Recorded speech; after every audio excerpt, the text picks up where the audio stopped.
हाँ जी, सारा बयान राम राम। मैं आपके साथ राजेंद्र प्रसाद बबलू खोकर।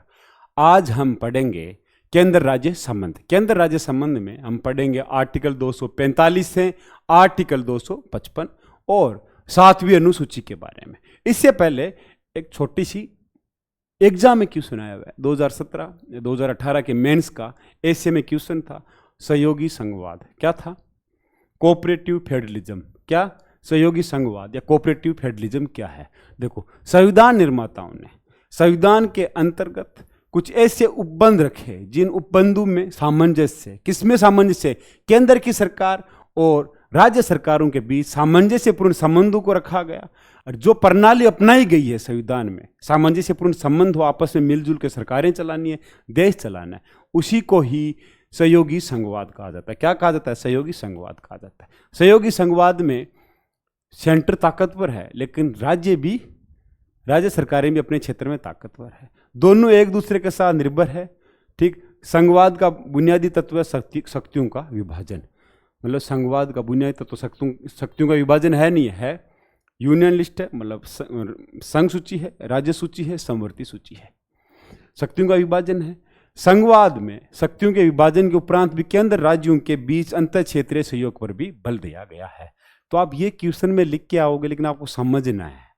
ये 2-3 उदाहरण भी वो आगे देना। इसी क्लास में हम जानेंगे कि ठीक है, मकोका का जो बिल था मध्य प्रदेश का, 10 साल तक सेंटर ने उसको परमिशन नहीं दी। आर्टिकल 200 में से क्या लिखा है, आर्टिकल 304 में क्या है, आर्टिकल 31C में क्या है, जिससे सेंटर थोड़ा बहुत ज़्यादा ताकतवर हो रहा है। मतलब संविधान के इस बड़े रंगमंच पर एक विशाल मूर्ति की तरह सेंटर खड़ा है और राज्य छोटी छोटी मूर्तियों की भांति है। इसी वीडियो में, इसी क्लास में हम जानने की कोशिश करेंगे कि एग्जाम हमसे क्या पूछना चाहता है। तो सबसे पहले देखना, अपने इस संविधान को पढ़ेंगे, कॉन्स्टिट्यूशन को पढ़ेंगे, तो संविधान के आधार पे संघ व राज्यों के संबंधों को हम 3 भागों में विभाजित करके पढ़ेंगे। आज हम जो पढ़ेंगे वह है केंद्र राज्यों का विधायी संबंध, मतलब कानून बनाने से संबंध।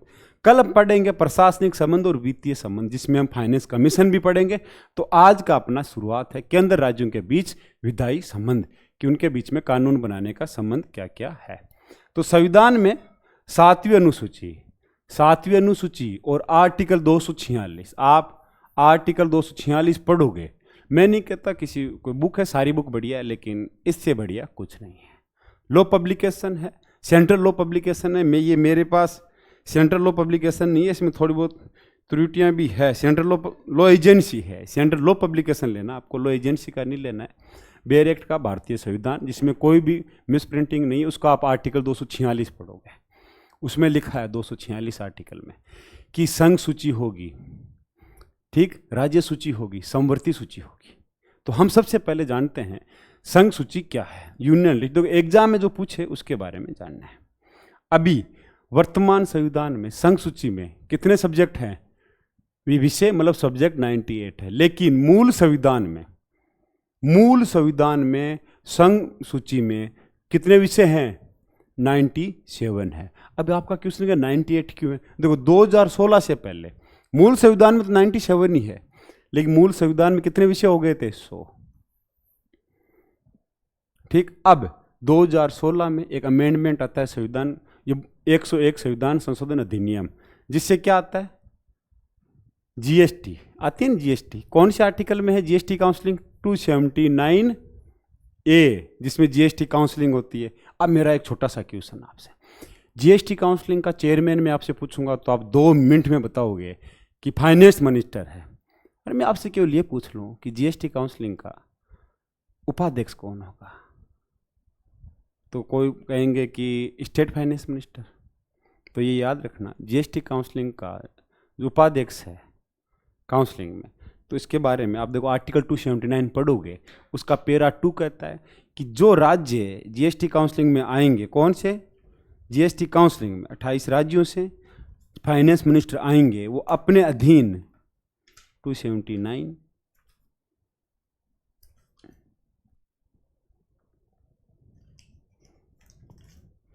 अगर उपाध्यक्ष की बात करते हैं, चेयरपर्सन और उपाध्यक्ष के मेंबर, वाइस चेयरमैन, ये 279 का 279A कॉन्स्टिट्यूशन का आर्टिकल का सब सेक्शन 3। तो आपको कोई पूछे वाइस चेयरमैन कौन होगा, तो आप क्या बताओगे, अध्यक्ष या उपाध्यक्ष के बारे में पूछे तो याद रखना ये चीज़। 279 दूसरा 246 का आर्टिकल ए, इसमें भी जीएसटी काउंसलिंग के बारे में बात की, जोड़े गए ना। अब हमें अपनी सूची पे आते हैं, तो संघ सूची में बदलाव किया गया। संघ सूची के 2 सब्जेक्ट जो 92, देखो कौन से संघ, देखो यहाँ पे लिखा है ना, देखो यार, संविधान के 101 संविधान संशोधन के बाद सूची में 98 प्रविष्टियां मतलब सब्जेक्ट रह गए हैं।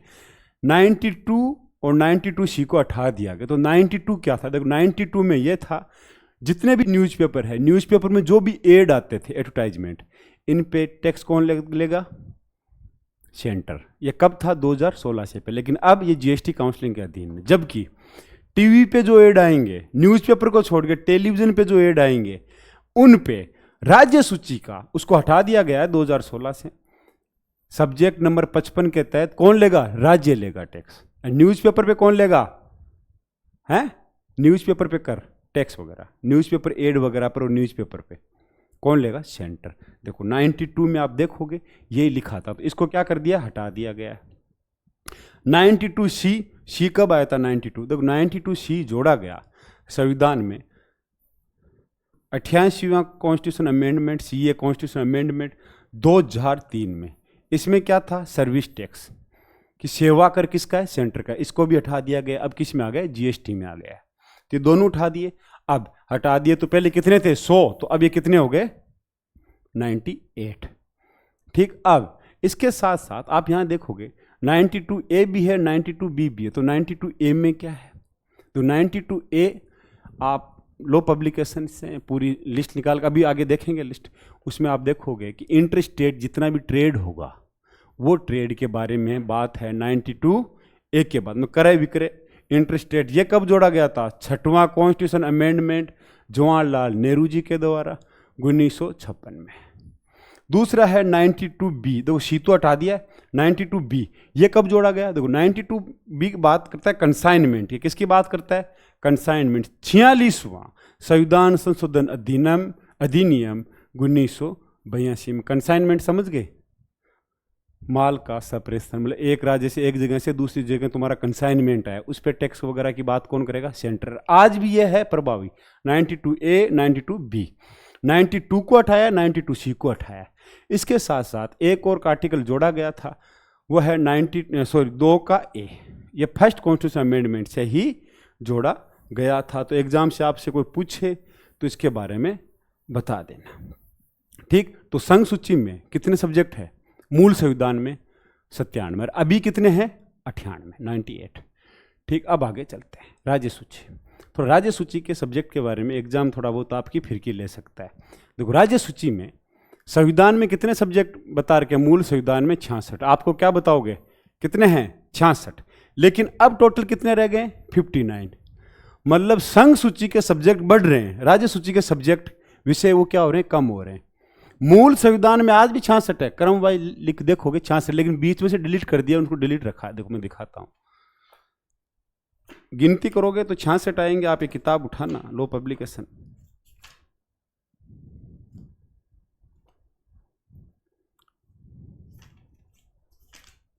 ये देखो 36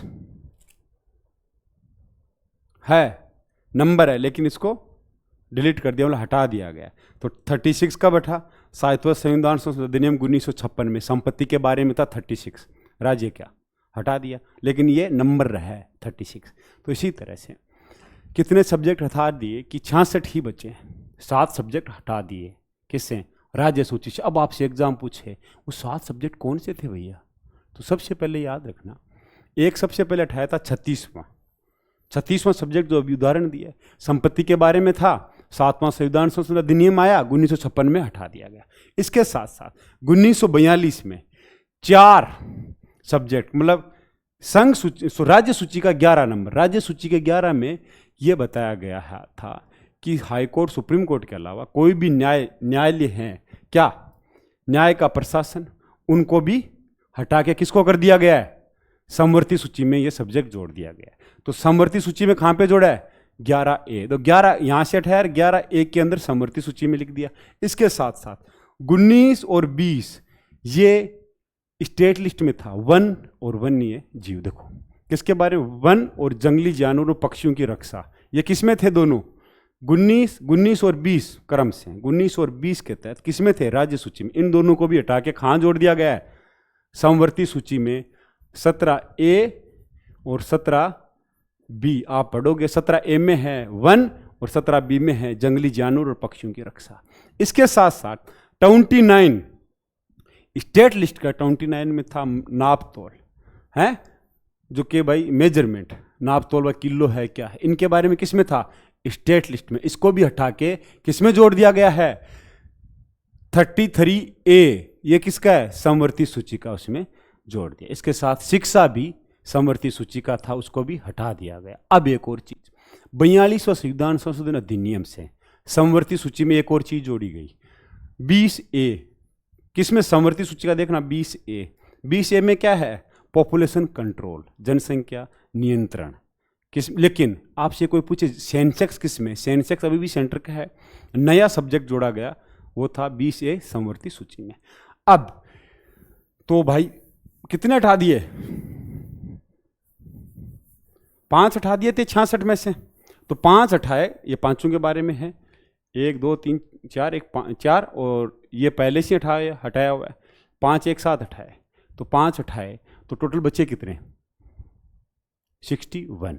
अब इसके साथ साथ 101 संविधान संशोधन अधिनियम से 52वां नंबर का सब्जेक्ट था स्टेट लिस्ट का, वो भी हटा दिया गया। 52 में क्या था कि किसी राज्य में अगर उस राज्य में कोई व्यापार हो रहा है, उपभोग के लिए, बिक्री के लिए माल का प्रवेश हो रहा है, मतलब दूसरे राज्य से उस राज्य में कोई सामान आ रहा है, उस पर जो टैक्स लगा रहा था राज्य, उसका पावर अब सेंटर के पास है 2016 के बाद में है। 101 संविधान संशोधन। दूसरा 55 का भी लोप कर दिया गया। 55 में क्या था, देखो न्यूज़पेपर वगैरह पे जो एड वगैरह आते हैं उसको भी उठा दिया, जो 92 में था, किसके, 92 सब्जेक्ट सेंटर का। लेकिन टेलीविजन पे एड या फिर कहीं भी पोस्टर वगैरह पर एड लग रहा, वो सब जीएसटी काउंसलिंग के अधीन है, पहले राज्य के अधीन था 55, उसको भी उठा दिया, मतलब आय का सोर्स राज्य का खत्म कर दिया गया है इसे। अब कितनी रहेगी टोटल, इनकी प्रविष्टियाँ, आइटम भी बोल सकते हो, सब्जेक्ट भी बोल सकते हो, तो कितने सब्जेक्ट रह गए, 66 की जगह 59। अब बात करते हैं समवर्ती सूची। समवर्ती सूची में टोटल सब्जेक्ट थे 47, कितने थे, 47। और अब इस सब्जेक्ट में समवर्ती सूची में कितने आ गए, 5 नए जोड़ दिए, कितने जोड़ दिए, 5 नए जोड़ दिए, कितने, 52 सब्जेक्ट इसमें है। मूल संविधान में कितने, 47 सर, वैसे पूछे तो कितने हैं, 52। मूल संविधान में 47 सर, वैसे 52। अब 52 कौन कौन से जोड़े गए, देखो 11A, इसमें क्या है 11A में, न्यायाधिकरण के बारे में, न्यायाधिकरण के बारे में मतलब हाई कोर्ट, सुप्रीम कोर्ट के अलावा अगर सेंटर चाहता है तो न्यायालयों का गठन कर सकता है। ये आर्टिकल किस आर्टिकल में, एक तो 11A में समवर्ती सूची के, और आर्टिकल आप लो पब्लिकेशन से 247 पढ़ना, अगर लो पब्लिकेशन नहीं है आपके पास तो नेट पे सर्च करना, मिल जाएगा, 247 में भी बात है। 17A में किसके बारे में, वन, और 17B हम लोग है, 17 ख में किस, जंगली जानवरों की रक्षा, ये किसमें, 17 ख में। 20A जनसंख्या कंट्रोल, मतलब जनसंख्या नियंत्रण, परिवार नियोजन, ये भी समवर्ती सूची में। 33 क नापतोल, ये जो 29 में था पहले स्टेट का, अब समवर्ती सूची का है। अब समवर्ती सूची में कितने जोड़े, 1 2 3 4 5, ठीक। अब आपसे कोई पूछे तो समवर्ती सूची के सब्जेक्ट बता दोगे, अब आगे चलते हैं। ये चीजें हैं थोड़ा जानने का कि भाई ये लिस्ट है। अब आर्टिकल 248, 248, आर्टिकल 248 क्या कहता है, आप बेर एक्ट उठाना, और या नेट नहीं है आपके पास तो नेट से सर्च करना 248 आर्टिकल, और इसके बारे में पढ़ना। 248 आर्टिकल साफ साफ कह रहा है कि जो अवशेष विषय हैं, रेसिड्यूअरी सब्जेक्ट है, जिनके बारे में ना तो संघ सूची में वर्णन है ना राज्य सूची में वर्णन है, उन सब्जेक्ट पे कानून कौन बनाएगा, संघ बनाएगा। जबकि अमेरिका, स्विट्जरलैंड और ऑस्ट्रेलिया में अवशेष विषय के संबंध में कानून कौन बनाएगा, राज्य बनाएंगे। कौन बनाएंगे, इनमें क्या है, राज्य बनाएंगे। जबकि अपने यहाँ आर्टिकल 248 के तहत कौन बनाएगा, अवशेष सब्जेक्टों पे या रेसिडेंटी जो सब्जेक्ट है इन पे संघ मतलब यूनियन बनाएगा। भारतीय में संघ में कनाडा के संघ की तरह अवशेष विषयों के संबंध में कानून निर्माण की शक्ति किसकी है, संसद की। अब आप हर जगह ये पढ़ लेते हो कि हाँ अवशेष पे संघ की है, लेकिन आपसे आर्टिकल पूछ लिया तो आर्टिकल 248 का वर्णन आप याद जरूर रखोगे। ये नहीं है कि आप उसके बारे में वर्णन याद ना रखो। ठीक, अब इसके साथ साथ आगे हेलो, हाँ राम राम भाई, क्लास में 5-10 मिनट के क्या 15 क्या काम है, 15 मिनट ठीक ठीक। हाँ, तो किसके पास है अवशेष शक्तियां, आर्टिकल 248 के पास, संघ के पास। तो क्या वाकई में संघ ताकतवर है? अब इसी पे पर हम बात करेंगे पूरी की पूरी। अब मैंने बोला एक देखो कि समवर्ती सूची में आर्टिकल 247 में क्या कहा गया है, कुछ अतिरिक्त न्यायालयों की स्थापना का उपबंध करने की संसद की शक्ति। इस अध्याय में किसी बात के होते हुए भी संसद अपने द्वारा बनाएगी विधियों के किसी भी विद्यमान विधि के जो संघ सूची में परिणित विषय के संबंध में अधिक अच्छे प्रशासन के लिए अतिरिक्त न्यायालयों की स्थापना की विधि का उपबंधन कर सकती है। तो 11A है, समवर्ती सूची में जोड़ा गया, आप पढ़ लेना। यह आर्टिकल 247 का ही। अब आगे देखिए, क्वेश्चन, संसद राज्य सूची के विषयों पे कानून बना सकती है? देखो हमने कह दिया भाई ये तो राज्य सूची है। अब यही क्वेश्चन पढ़ना है सहयोगी संघवाद के बारे में, कोऑपरेटिव फेडरलिज्म के बारे में, कि क्या संसद राज्य सूची के विषयों पे कानून बना सकती है? हाँ भाई साहब बना सकती है, संविधान ने ही पावर दिया। हम पढ़ेंगे अभी आर्टिकल 246 के बाद में 248, 249A जो सबसे इंपॉर्टेंट है, 250 ये भी इंपॉर्टेंट है। इनके बारे में आगे बात करते हैं। देखो, राज्य सूची का विषय राष्ट्रीय महत्व होने पे, मतलब राज्य सूची का जो भी सब्जेक्ट है ऐसे लगा कि राष्ट्र के महत्व के लिए है, संविधान के अनुच्छेद 249 मतलब 249 के तहत उसके ऊपर राज्य सूची के जो 66 सब्जेक्ट है, कितने 66, लेकिन अभी कितने बचे हैं 59, इन पे लगे संसद को किसी पर भी कानून बना सकती है अगर वो राष्ट्रीय विषय का। अब इसका मतलब ये थोड़ा है कि संसद की दादागिरी चलेगी, नहीं, इसकी भी एक प्रोसेस है। ठीक है, रटना न है, समझना है, इसकी भी एक क्या है, प्रक्रिया है। आर्टिकल 249A पढ़ना, उस आर्टिकल 249A में लिखा है, देखो आर्टिकल यहां पे है, आर्टिकल 249A मैंने वहीं से ही कॉपी किया है, कॉन्स्टिट्यूशन से ही। क्या लिखा है, राज्यसभा में उपस्थित और मत देने वाले सदस्यों में से कम 2/3 2/3 सदस्यों ने संसद द्वारा समर्थित संकल्प ये पारित कर देते हैं कि राष्ट्र हित में कोई सब्जेक्ट है जो कि राज्य सूची में है, उस पे संसद को कानून बनाने की ताकत देते, लेकिन वो कानून 1 साल से ज्यादा नहीं चलेगा। कितने साल तक? आपसे कोई पूछे, 1 साल तक वो नहीं चलेगा। 1 साल के बाद वगैरह 1 वर्ष तक उसकी अवधि रहेगी। कितने साल तक? 1 साल के बाद में वापिस प्रस्ताव लाओ, वापिस 2/3 वोटिंग कराओ। कुल सदस्य संख्या का नहीं है, आपको एग्जाम दे दे कुल सदस्य संख्या का बहुमत। यहां पे क्या लिखा, याद रखना, उपस्थित और वोट देने वाले सदस्यों का कम से कम 2/3, यही शर्त है। इस शर्त के अनुसार राज्य सूची के 66 जो सब्जेक्ट, लेकिन अभी तो 59 है, उन पे सेंटर मतलब संसद कानून बना सकती है अगर राज्यसभा पारित कर देती है तो। ठीक, 1 साल के लिए, किसमें?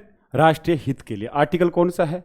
249 मतलब 249। और ये कितने, इसकी मान्यता कितने साल के लिए? 1 साल के लिए। वापिस राज्यसभा को लगता है बार बार 1 साल के लिए वो बना सकता है। तो हम क्या कह सकते हैं, सामान्यतः संविधान में शक्ति विभाजन का उल्लंघन किसी भी सत्ता द्वारा नहीं किया जाता, मतलब नहीं करते। संसद राज्य सूची के किसी विषय पे नहीं बनाता और व्यवस्थापिका संघ सूची पे काम करता है, लेकिन विशेष परिस्थितियों में कानून बनाया जा सकता है। क्या? विशेष परिस्थितियों में कानून बनाया जा सकता है, और उसके लिए आर्टिकल क्या है? 249 249 आर्टिकल है। कौन सा? 249। अब आगे देखते हैं। 249 बता चुका हूं। अब आता है अगर देश में आपातकाल लगना है, इमरजेंसी जो लगाई गई थी, किसने लगाई गई थी? 25 जून 1975 को इमरजेंसी लगी थी। क्यों लगी थी?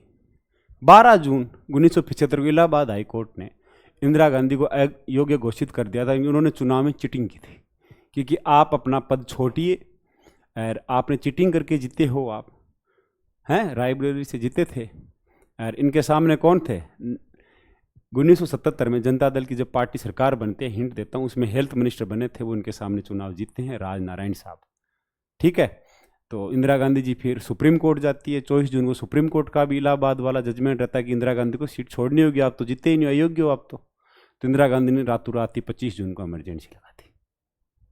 तो अगर देश में इमरजेंसी लग जाती है तो देश में इमरजेंसी 352, 356 या किसी राज्य में भी लग सकती है, 360 अगर इमरजेंसी लगती है। जब तक इमरजेंसी रखती है तब तक राज्य के जितने भी सब्जेक्ट है, 66 लिस्ट है सब्जेक्ट है, उनमें से 59 है अभी, उन पे मेरे भाई आर्टिकल 250 के तहत, किसके तहत? आर्टिकल 250 के तहत आपातकाल की घोषणा पे संसद क्या कर सकती है? कानून बना सकती है। ये पूरा आप पढ़ लेना चाहिए।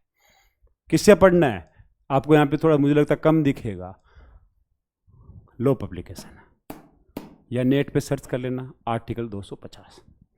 ठीक, एग्जाम पूछे तो बताना। अब आगे आता है कि यह आर्टिकल 251 क्या कहता है? यह कहता है कि जो आर्टिकल 249 में 249 क्या कहता है कि राष्ट्र हित में राज्य सूची पे सेंटर कानून बना सकता है जो 1 साल तक रहेगा, और आपातकाल पर भी बना सकता है 255। अब मान लो कि राज्य का कानून कुछ और था पहले, अब सेंटर का कानून कुछ और है, दोनों में असंगति है, फिर भी सेंटर का कानून ही वैलिड रहेगा, उस असंगति से कुछ फर्क नहीं पड़ना। अब हम आते हैं आर्टिकल 252।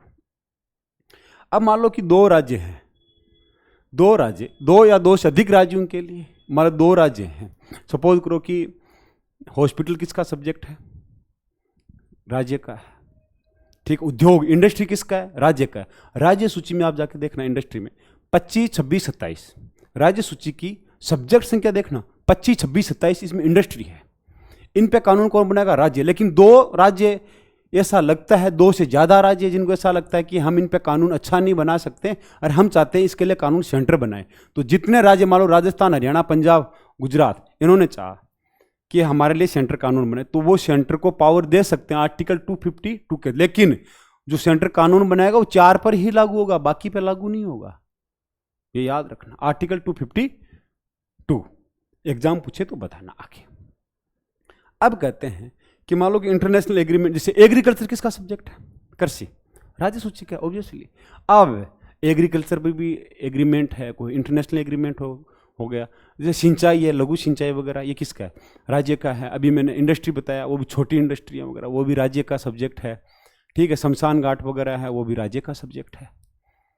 मतलब कुछ ऐसे इंटरनेशनल, जैसे मान लो मछली पालन किसका है? राज्य का सब्जेक्ट। अब इंटरनेशनल कोई एग्रीमेंट या ट्रीटी हो गई, उसको लागू करने के लिए सेंटर राज्य सूची के सब्जेक्ट पे कानून बना सकता है।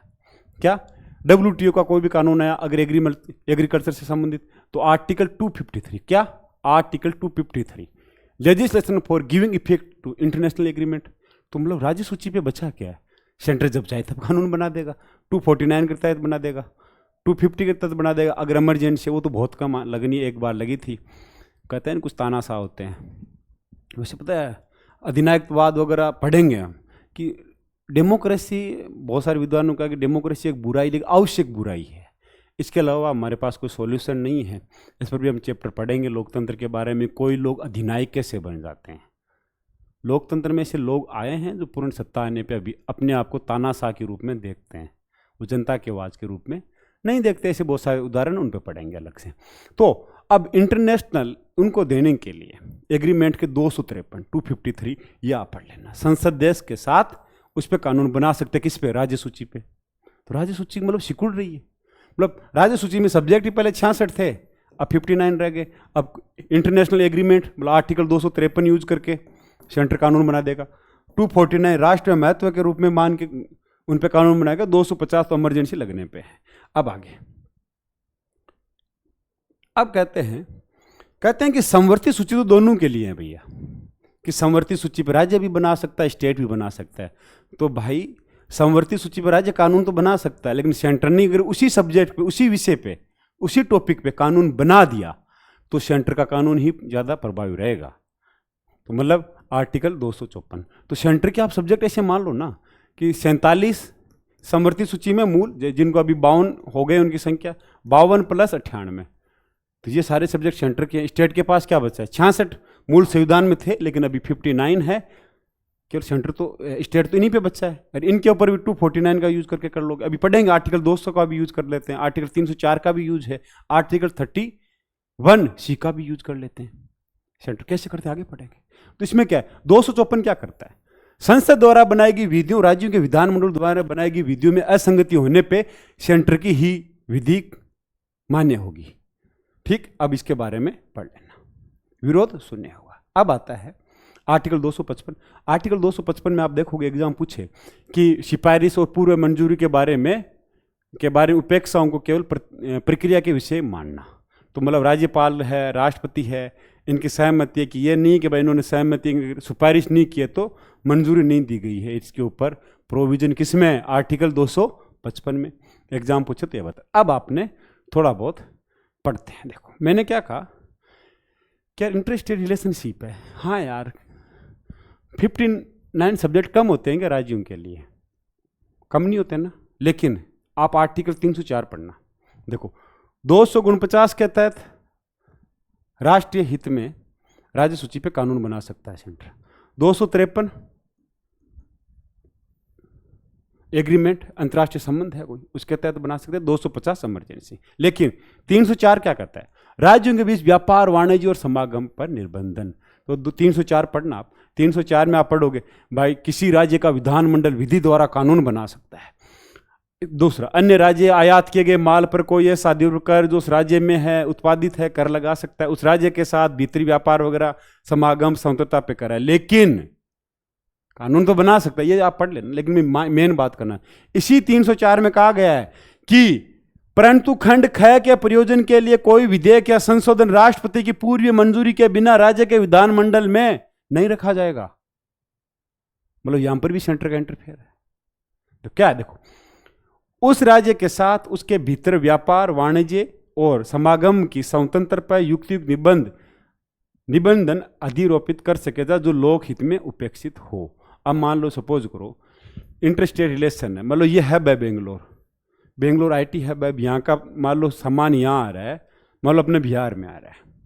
अब बिहार सरकार चाहती है कि हम भी चाहते हैं हमारी भी पटना वगैरह, मान लो बेगूसराय है, चलो हम मान ले कि भागलपुर, बिहार का एकदम लास्ट माँ गंगा के नीचे वाला एरिया, मतलब माँ गंगा के नीचे, और ऊपर कटिहार है बंगाल के बॉर्डर पे, तो वहाँ के एरिया के वो भी चाहते हैं हम आईटी हब बनाएं। लेकिन अब इनसे तो कंपटीशन नहीं कर सकते बेंगलोर से। वो क्या करें उनको लगा कि भाई बेंगलोर से जो सामान आ रहा है उस पर हम ज़्यादा टैक्स लगाएंगे और अंदर वालों पे कम लगाएंगे। इस पर सेंटर स्टेट कानून बनाना चाहते हैं कि इंडस्ट्री स्टेट का सब्जेक्ट है, 25, 26, 27, या फिर कोई एग्रीकल्चर में करना चाहते हैं। ऐसा कानून लेके तो आ जाओगे स्टेट। लेकिन 304 का ये परंतु खंड पढ़ना आप, राष्ट्रपति से आपको परमिशन मिलनी चाहिए वरना आप कानून नहीं बना सकते। ये रहा, प्रयोजनों के लिए कोई विधेयक या संशोधन राष्ट्रपति की पूर्व मंजूरी के बिना किसी राज्य के विधानमंडल में पूरे स्थापित या प्रस्तावित नहीं किया जा सकता। तो 304।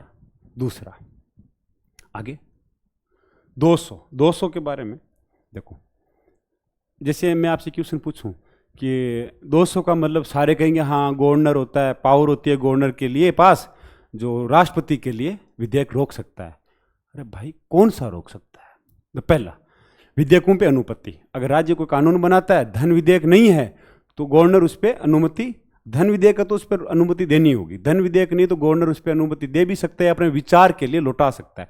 लेकिन अगर राज्य वापस कानून दे देता है, मतलब बिल है, एक्ट है बना के, तो गवर्नर को अपनी अनुमति देनी होगी पहली शर्त, या उस बिल को राष्ट्रपति के लिए रिजर्व कर देगा, मतलब राष्ट्रपति के लिए अनुमति के लिए दे सकता है। देखो यहाँ क्या कह रहा है, जब कोई विधेयक राज्य विधानमंडल द्वारा या विधान परिषद में दोनों सदनों पारित कर दिया जाता है, राज्यपाल घोषित करेगा विधेयक पर अनुमति देता है या अनुमति रोकता है, धन विधेयक नहीं है तो, या वह विधेयक को राष्ट्रपति के विचार के लिए आरक्षित रखता है। परंतु राज्यपाल जब ये देता है तो धन विधेयक के अलावा, अब इसके अंदर एक चीज याद देना आप कि राज्यपाल ने दी, लेकिन राष्ट्रपति के पास इतनी पावर है कि राज्यपाल राष्ट्रपति उस पर परमिशन दे ना रोक के रख ले, तो टाइम पीरियड फिक्स नहीं है।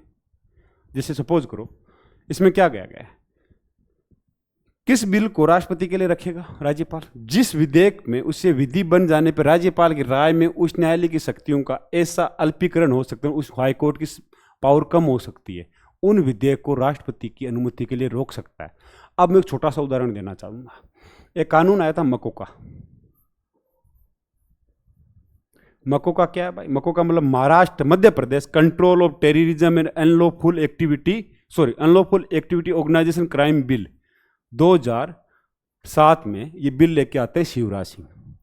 ये बिल 2012 तक पास ही नहीं हो रहे हैं। क्यों?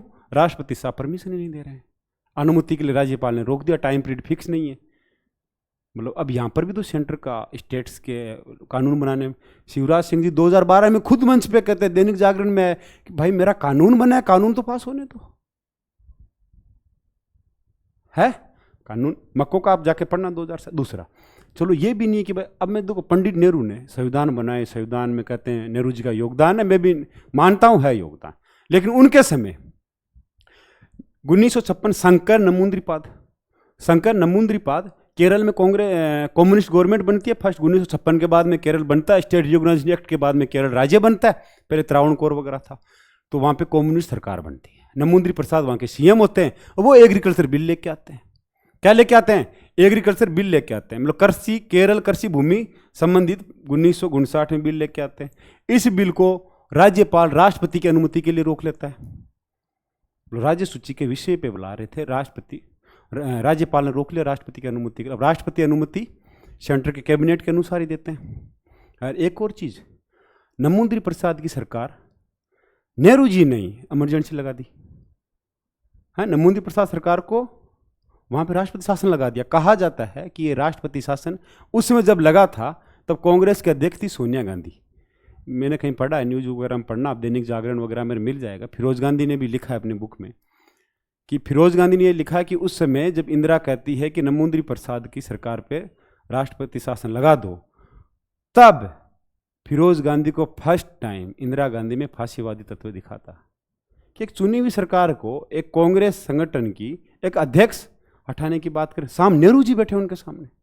और ये भी हुआ था 1959 में, इंदिरा गांधी कांग्रेस अध्यक्ष थी और वहां पे लगा। तो अब देखो सेंटर ने इंटरफेयर किया, कृषि बिल पास नहीं हुआ है, मको का नहीं हुआ, तो मतलब इन्होंने अनुमति रोकी। अब दूसरा मैं, चलो ठीक है, एक दूसरा उदाहरण और, आप गुजरात में सबसे पहले मैं कमला बेनीवाल जी के बारे में बात करना चाहूँगा। कमला बेनीवाल राजस्थान की 1954 में सबसे यंगेस्ट राजस्थान की पहली महिला मंत्री, और 1954 में 27 साल की उम्र में कमला बेनीवाल मंत्री बनी थी। और कमला बेनीवाल जी 2009 में के आसपास आई गुजरात में गवर्नर बने थे। तो उनका भी टकराव आप देखोगे 2009 से 2014 के बीच में बहुत टकराव है, न्यूज़पेपर में आया all you need to know about the CM Narendra Modi versus governor Kamla Beniwal clash. तो यहाँ पे कहते CM as well as the governor should display extreme caution, otherwise democracy may be peril in the absence of the restraint. कि democracy को खतरा, मतलब इधर CM को बिल लेके आ रहे हैं, उधर गवर्नर कमला बेनीवाल उस बिल को पास नहीं होने दे रहे हैं, यहाँ पे राष्ट्रपति की अनुमति के लिए रोक लेते हैं। आप पढ़ना, मैं किसी राजनीतिक पार्टी की नहीं कर रहा हूँ, मैं सेंट्रल स्टेट की बात कर रहा हूँ ना। अब देखो उसी समय गुजरात में बिल आता है, 2003 में बिल आता है, किसके लिए? आतंकवाद को रोकने के लिए, ठीक है। अब उस बिल को 2003 में आया, 3-4 बार सेंटर के बीच में भेजा गया, आतंकवाद विरोधी अधिनियम पास नहीं हुआ। लास्ट में 4 असफल प्रयासों के बाद विवादास्पद गुजरात आतंकवाद विरोधी अधिनियम को फिर से राष्ट्रपति की मंजूरी के लिए भेजा गया। राज्य को कितना स्ट्रगल करना पड़ रहा है। मतलब 2003 से बिल है, विधानसभा ने पारित कर दिया, लेकिन गवर्नर ने राष्ट्रपति की अनुमति के लिए उसको रोक दिया 2003 में। अब जाके 2016 4 बार राज्य बना रहा है, कानून बना रहा है, कोऑपरेटिव फेडरलिज्म है, सहयोगी संघवाद है। कुछ कुछ चीजों में ऐसा लगता है कि सेंटर उस रंगमंच पे, संविधान के रंग पे एक विशाल मूर्ति के रूप में खड़ा है। तो आप देखोगे इन चीज़ों को पढ़ना, आप सर्च करना कि ये उदाहरण है कोऑपरेटिव फेडरल। दूसरा एक और कि भाई मैंने कहा कि भाई जैसे अब 24वां संविधान संशोधन अधिनियम याद है, 25वां याद है, इंदिरा गांधी लेके आई। देखो फंडामेंटल राइट, क्या फंडामेंटल राइट में क्या है?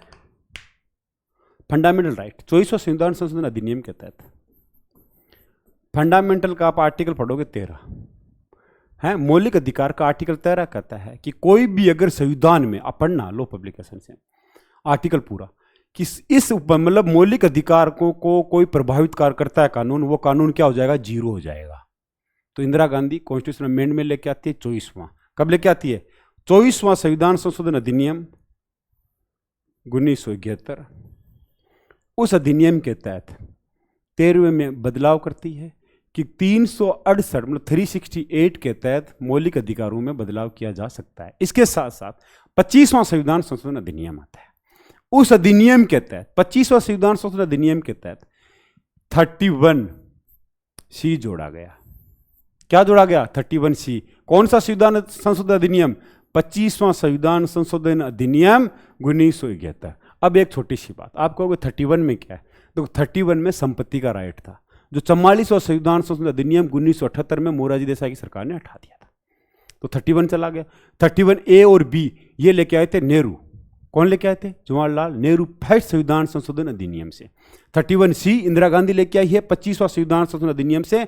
31C में लिखा है, क्या लिखा है कि अनुच्छेद 13 में किसी, अनुच्छेद 13 का मतलब देखो, आर्टिकल आप 13 पढ़ोगे, उसमें लिखा है आपकी कोई भी कानून अगर इस पाठ के अधीन के तहत कानून बनाता है जिनसे मूल अधिकारों से असंगत तथा उनका अल्प करने वाली विधि, कि वो क्या समझी जाएगी? शून्य समझी जाएगी। लेकिन 24वां संविधान संशोधन अधिनियम ला के 368 से किस मूल अधिकारों को संशोधित किया जा सकता है? हम पढ़ेंगे उस समय का टकराव क्या था, हैं डीपीएससी वगैरह। अब देखो डायरेक्टिव प्रिंसिपल में क्या कहा गया है। डायरेक्टिव प्रिंसिपल में देखो, जैसे 39 की बात करूं, समान वेतन होना चाहिए, या डायरेक्टिव प्रिंसिपल में आप देखोगे कि भाई काम की कंडीशन की अच्छी सुविधाएं होनी चाहिए, कि कोई भी वर्कर है काम की दशा सही होनी चाहिए, मतलब समान व्यय वगैरह करे, या फिर पावर जो भौतिक संसाधन हैं उनका सकेंद्रीकरण ना हो, भौतिक संसाधनों को बांटे सरकार। अब सरकार ऐसा कानून ला रही, मतलब सेंटर ला रही है तो कोई टेंशन नहीं है कि ला सकती है सेंटर। लेकिन अगर स्टेट लेके आता है गरीबी दूर करनी, स्टेट अगर जमीनों के बारे में कानून लेके, अगर डीपीएससी को लागू करना चाहता है स्टेट, लेकिन स्टेट नहीं कर सकता, कर सकता है कानून के, लेकिन स्टेट को परमिशन लेनी होगी। अगर वो स्टेट लिस्ट में है, ऐसा कानून लाती है जिस कानून से आर्टिकल 14 है भाग 4 के आर्टिकल 14 या 19 प्रभावित होते हैं, तो ऐसे कानून तो लेके आ सकती है स्टेट, लेकिन उसको, परंतु जहां ऐसी विधि किसी राज्य के विधानमंडल द्वारा बनाई जाती है, वो इस अनुच्छेद के उपबंध उस विधि को तब तक लागू नहीं होगी जब तक वह विधि राष्ट्रपति के विचार के लिए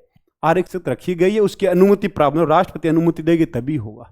तो 31C भी राज्यों के ऊपर थोड़ा बहुत कंट्रोल करती है, करती नहीं करती? आप जाके 31C पढ़ना। तो 31C में लिखा है कि अगर ऐसा कोई कानून लाया जाता है जिसे डीपीएससी के को प्रभावित बनाया जाता है, तो ऐसा नहीं, वो फंडामेंटल राइट्स को प्रभावित कर रहा है। ये 25वां संविधान संशोधन अधिनियम। तो अब इन चीज़ों को आप देखोगे, जैसे मान लो मैं बोल दूं कि अगर एनिमल हस्बेंड्री वगैरह है, या organisation of the agriculture animal husbandry है, उनके लिए कानून लेके आए स्टेट। तो इन चीजों को आप पढ़ोगे। अब आगे राज्य सूची के विषयों में केंद्र का हस्तक्षेप, इसके बारे में आप देखोगे राज्य सूची के बारे में केंद्र का हस्तक्षेप। आप देखो छोटी सी एक चीज और, मैंने अभी चिल्ला के कहा कि राज्य सूची में कितने सब्जेक्ट हैं? 66 सब्जेक्ट राज्य सूची में है, लेकिन अभी प्रेजेंट टाइम में कितना है? 59 सब्जेक्ट है। आप अभी जाके राज्य सूची खोलना, उसमें 24, 26 और 27 देखना, उसमें इंडस्ट्री की बात की गई है कि इंडस्ट्री पे जो भी कानून है वो कौन बनाएंगे? राज्य, लेकिन सेंट्रल गवर्नमेंट की तरफ से 1951 में नेहरू जी की तरफ से 1951 में संसद ने उद्योग विकास एवं नियंत्रण अधिनियम लेके आए कि अगर ऐसे उद्योग जो राष्ट्र के लिए समीचीन है, राष्ट्र के लिए उद्योग जो या जनहित में उद्योग जो है, तो केंद्र उन पर नियंत्रण कर सकता है। तो केंद्र क्या कर सकता है? उन पे नियंत्रण कर सकता है भैया। ठीक, अब बहुत सारे जैसे अभी तक राज्यों की शिकायत है कि भाई पत्ती ब्लेड बनाने वाले हैं उद्योग, उन पर भी हमसे हमारे राइट छीने जा रहे हैं। मतलब एक आलोचना है कि यार हम पे इतना राज्य सूची के सब्जेक्ट है, हमारे पास बच्चा है क्या? अब इन्हीं चीज़ों को लेते हुए पायली ने क्या लिखा है? पायली जो पॉलिटिशियन मतलब पॉलिटिकल प्रोफेसर मान लो, या फिर इनकी बुक आती है पायली की, आप देखोगे विधायी सत्ता के वितरण की सूची योजना से निस्संदेह केंद्रीकरण की एक प्रबल प्रवृत्ति प्रकट हो रही है। मतलब सारी चीजें अब केंद्रीकरण की तरफ जा रही है। आर्टिकल आप उनके अलावा भी देखो, आप 31C 304 है, आर्टिकल 304, आर्टिकल 200, आर्टिकल 249 है, आर्टिकल 253, किनसे क्या लग रहा है? केंद्रीकरण। दूसरा, डॉक्टर महादेव शर्मा ने लिखा है, जब राज्यों के सिर पर संघ का भय सर्वदा विद्यमान रहता है तो उनसे यह उपेक्षा नहीं की जा सकती कि वह पूर्ण विश्वास के साथ अपने अधिकारों की मांग दृढ़तापूर्वक करेंगे। अमर नंदी ने लिखा है, विशाल मूर्ति की भांति केंद्र ही सारे रंगमंच पे छाया है। देखो यहां मैं भगवान बुद्ध की पीपीटी में पिक लगाया हूं, लेकिन इस पिक में आप देखोगे तो हमें भगवान बुद्ध दिखेंगे, उनके शिष्य नहीं दिखेंगे।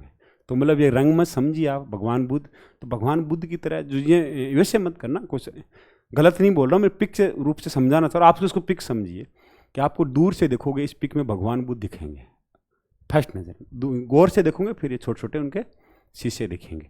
उसी तरह ही सब्जेक्ट विषय पे कानून बनाने पे आज नंदी जी के, अमर नंदी ने जो लिखा है, विशाल मूर्ति की भांति केंद्र ही सारे रंगमंच पे छाया रहता है। तो शक्ति का विभाजन है, कोऑपरेटिव फेडरलिज्म भी है, सहयोगी संघवाद है, उसमें कुछ चीजें ऐसी है वो आपको बतानी है। एग्जाम पूछे तो इसका जवाब देना। आगे यह है यूनियन लिस्ट। तो मैं आपको बता दूं कि यूनियन लिस्ट के बारे में सब्जेक्ट आपको सबको पढ़ना है जाके। तो मैं इनकी अब एक एक के बारे में बताऊंगा तो आप टाइम ज़्यादा लगेगा। अगर आप है, देखो यूनियन लिस्ट में कितने 97 है, नॉर्मल सारे के सारे सब्जेक्ट आप सब देखोगे, कौन सा कब हटा, कौन सा कब नहीं हटा, कितने टोटल 97। ठीक, स्टेट लिस्ट का पढ़ोगे आप पूरे 66 है, वैसे 59 है, 66 है कॉन्स्टिट्यूशन, देखो 66 है, लेकिन वैसे इनमें सब्जेक्ट 59 बचे हैं, बाकी हटा दी। कॉन्करेंट लिस्ट में वैसे 47 है, है कितने टोटल? ये 52 है। कितने हैं? 52 है। तो आपसे कोई पूछे तो आप इसका जवाब दे दोगे। ठीक, इसी के साथ सारा बयान राम राम। आपको 7वें अनुसूची के बारे में पढ़ना होगा, सारे लिस्ट याद करिए, समझिए कि अन्य यूनियन सूची में क्या है, स्टेट लिस्ट में क्या है, कॉन्करेंट लिस्ट में क्या है। इसी के साथ जय हिंद, जय भारत।